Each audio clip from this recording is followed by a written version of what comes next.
Welcome to Peter and Ruffy's Football Show here on STV. The main headlines on tonight's programme.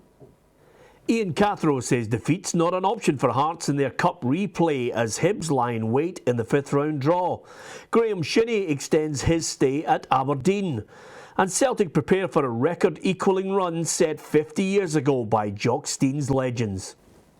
Yeah, that's the talking points tonight. Alan Ruff is alongside me, Peter Morton. I'm delighted to say our boot room guest is Clyde striker Peter MacDonald, a man who is looking forward to the Scottish Cup draw because Clyde are still in there. Could have been straight through though. I've got to tell you, you could have had a hat-trick on Saturday but for a fantastic penalty save. Yeah, it was.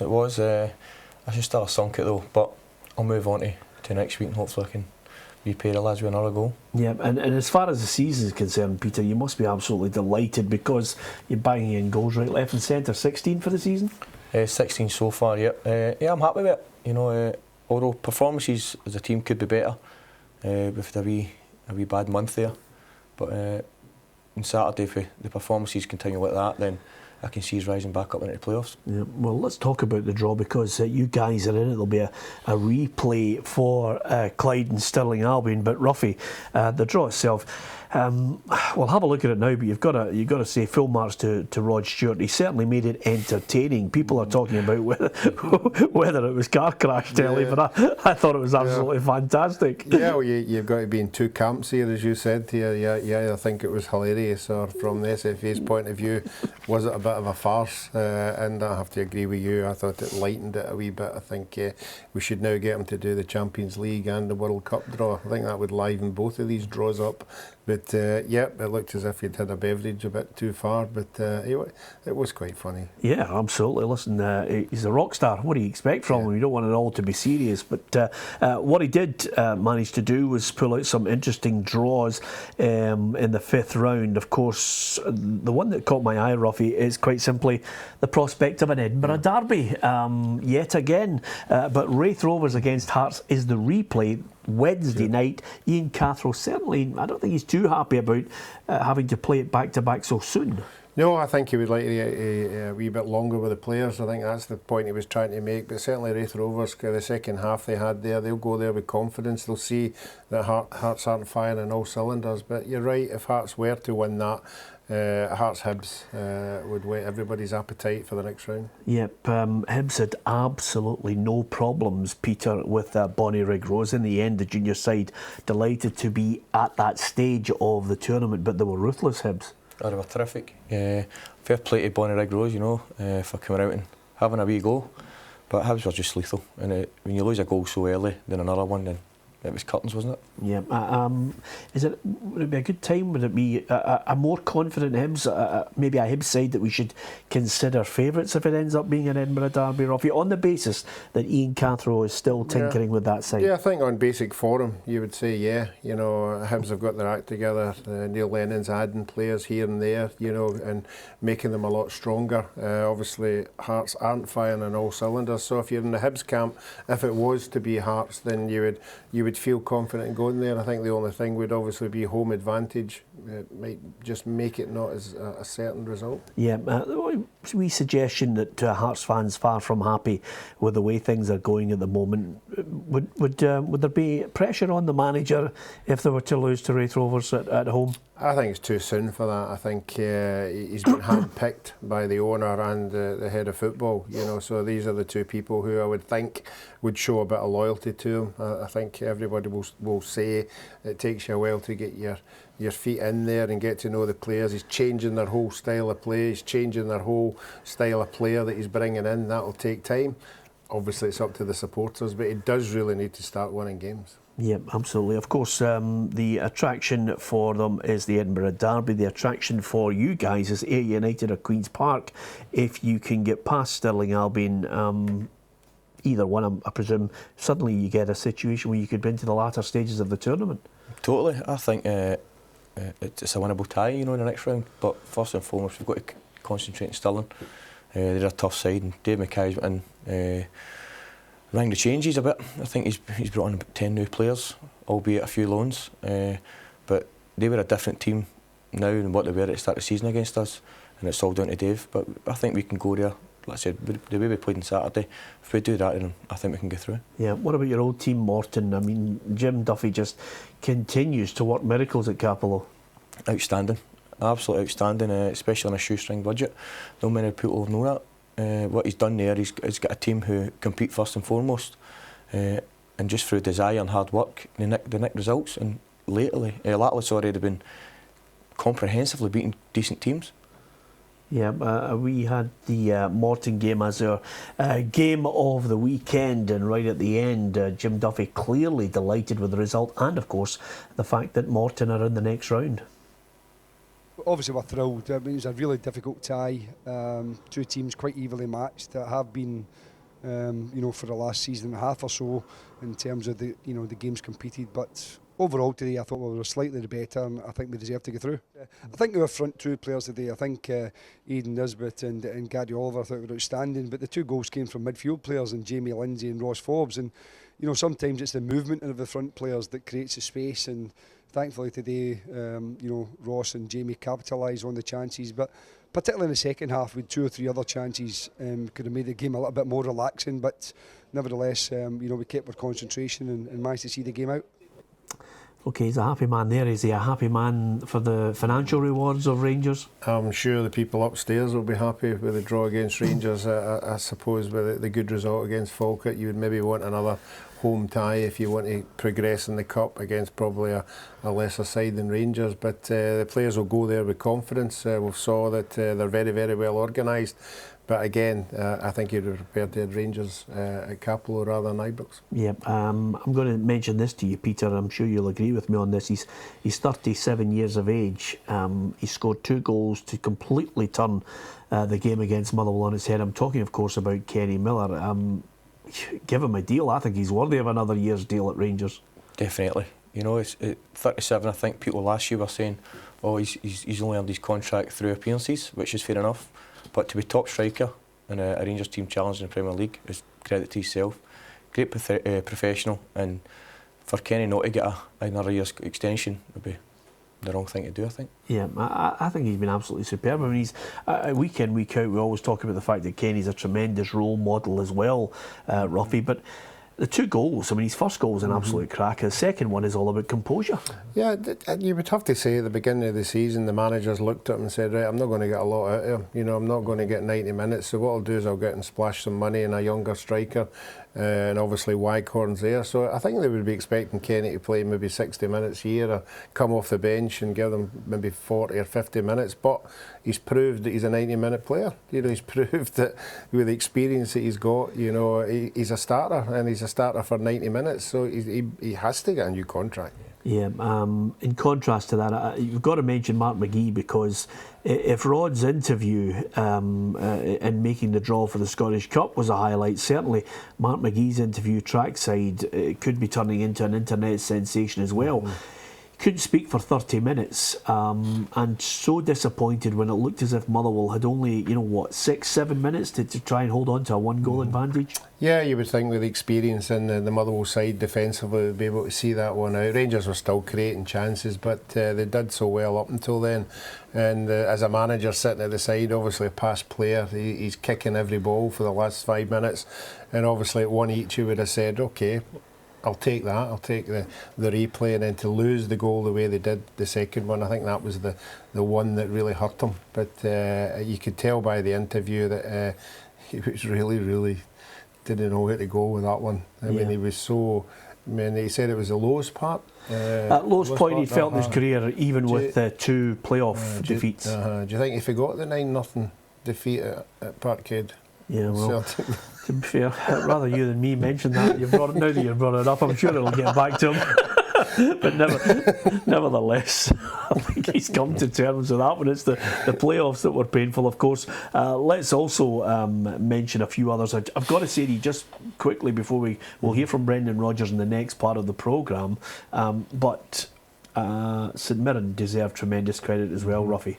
Yeah, they did. Obviously, when you're in that position in the league, sometimes the cup can be a wee respite, and they took it. But I have to say, I thought Dundee were poor defensively. But all credit to St Mirren, they'll get that and hope they can add it onto their league and improve their form there. Yep, not good for Paul Hartley. OK, coming up after the break, we'll hear from Brendan Rodgers. He's been raving about Kieran Tierney. Of course, on Wednesday night, Celtic could equal Jock Stein's Celtic side's tremendous record of unbeaten games from 1967, some 50 years ago. I wonder if you can tell me who stopped Celtic then. I'll give you the answer after the break.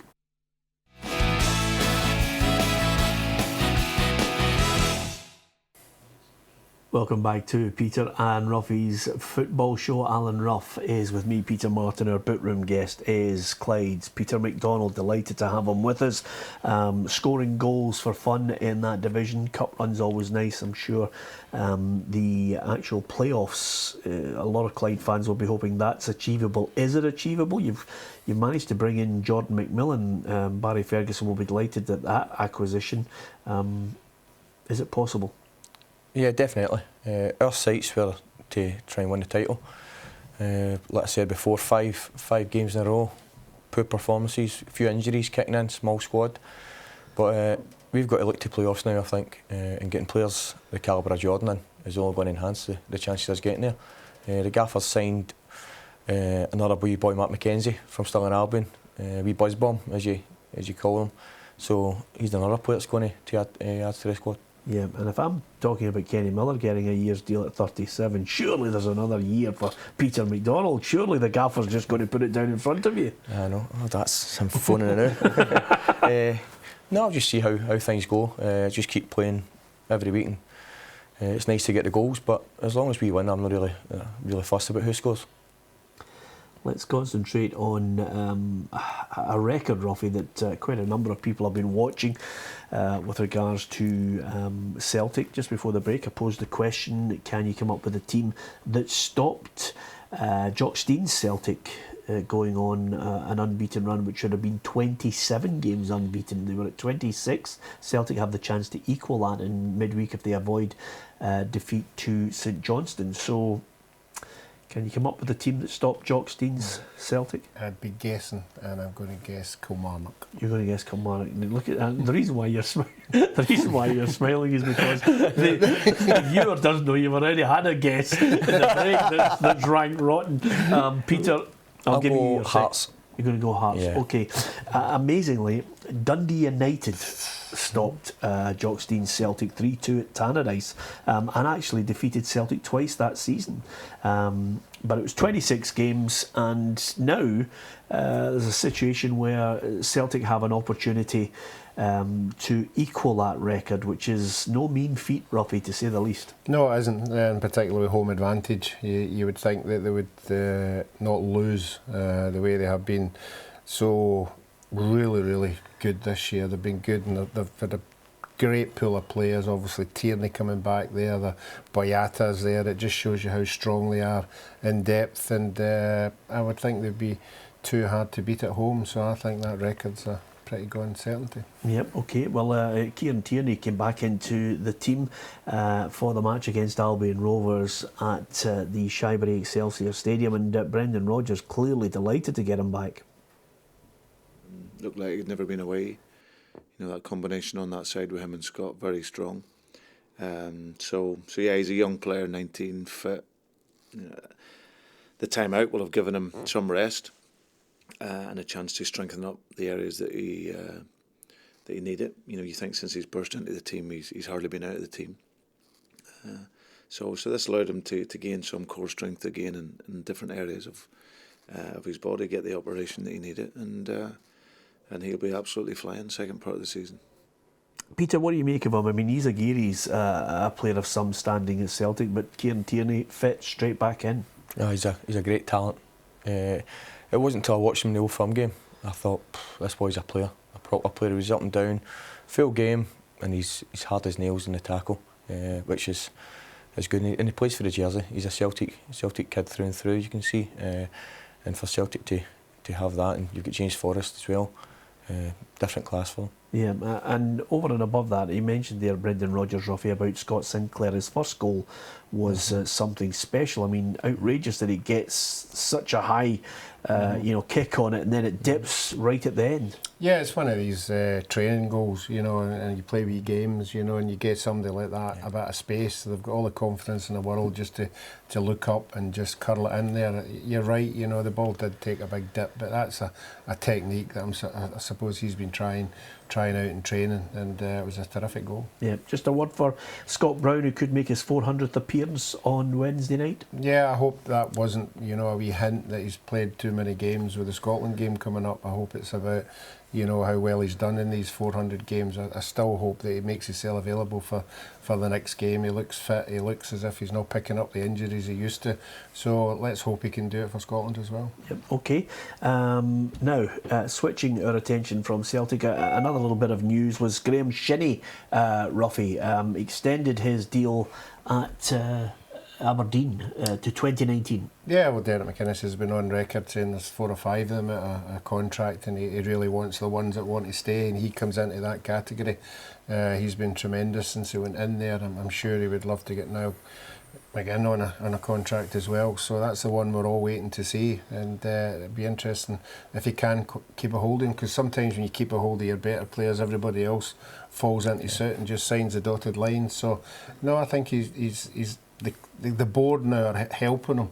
We always said, when is the board going to help him? I know it's difficult with the money, but I think the board are now wanting that second place. Yeah, there was a story at the weekend, obviously, if Aberdeen were to lose Johnny Hez, which I think would be a catastrophe for them, that they might look to, hijack the deal for Chris Commons to see if he could become available, or maybe a signing for them. That's on the basis that Johnny Hayes would leave Aberdeen. That's by no means a certainty, but I just wonder, Peter, whether Derek McInnes has said he's looking for 2 quality players as well to come in the January transfer window. That's difficult in itself, trying to get them in January. It is. It's an impossible task, but I'm sure Dylan and Tony Dock have done their scouting and had a few players that are available and willing to come to Aberdeen. You've got to remember the players there, the calibre players they're wanting. The other teams interested in them from down south. So Dale's very astute in the market. If Commons is one of them, then I think he'd be a great signing for Aberdeen. Yeah, how do you see that race going? I mean, it's an interesting one between Rangers, Aberdeen, Hearts. I tipped them to finish second, but I'm not so sure at the moment. I think this transition might scupper their hopes. I think it'll go right down to the last couple of games, to be honest. I think Rangers will nick it, but I think Aberdeen will push them all the way, to be honest. Yeah, I think obviously if Aberdeen win on Friday night, they leapfrog Rangers for a short time. Hearts would have to get their acts together. I think they're looking like the team in the 4th place at this precise moment in time. But I think we all know how difficult it is going to Tynecastle with a good Hearts side. So you've got to expect that he's going to turn it around sometime. So I still think it's going to be a good, exciting run-in. Okay, lots of things that I want to get your thoughts on, guys, before we say farewell as we approach the end of the programme. Down south, Ryan Mason, I think everyone wishes him a speedy recovery. It was a worrying time, Ruffy. Such a long time in that game between Chelsea and Hull.